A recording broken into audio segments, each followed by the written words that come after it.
Assalamualaikum warahmatullahi wabarakatuh. Pada kesempatan kali ini, di sini kami akan membahas materi evaluasi atau penilaian dalam proses pembelajaran PAI di sekolah. Kelompok kami terdiri dari 2 orang, Yolanda Hasan dan Magfira P. Yasin.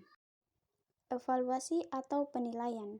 Istilah evaluasi berasal dari bahasa Inggris yaitu evaluation yang berarti penilaian.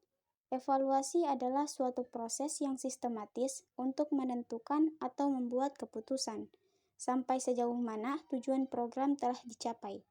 Selanjutnya, prinsip dasar evaluasi. Yang pertama, komprehensif. Komprehensif artinya menyeluruh. Evaluasi yang komprehensif berarti kegiatan evaluasi yang dilakukan terhadap keseluruhan aspek dari objek evaluasi. Kedua, kontinuitas. Kontinuitas artinya berkesinambungan atau terus-menerus. Evaluasi yang kontinu adalah evaluasi yang dilakukan secara terus-menerus sejak awal proses belajar mengajar diadakan sampai berakhirnya suatu program pendidikan. Ketiga, objektivitas. Objektivitas artinya bersifat apa adanya. Evaluasi yang bersifat objektivitas akan memberikan data apa adanya dari objek yang dievaluasi. Keempat, kooperatif. Pelaksanaan pendidikan tidak hanya dilakukan sendirian tanpa harus bekerja sama antara satu unsur dan unsur lainnya yang terlibat dalam pelaksanaan pendidikan tersebut. Dan yang terakhir, praktis. Evaluasi pembelajaran harus dilakukan secara praktis, artinya tidak memakan biaya, waktu, dan tenaga yang banyak. Selanjutnya, jenis evaluasi.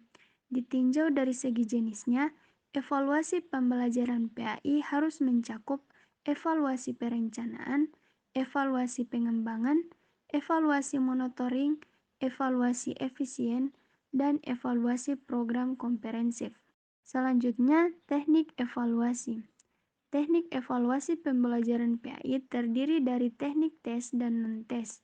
Teknik tes biasanya digunakan untuk mengumpulkan data mengenai aspek kemampuan, misalnya tes hasil belajar, tes inteligensi, tes bakat khusus, dan lain-lain. Bentuknya bisa dalam bentuk tes tulisan, tes lisan, dan tes praktek.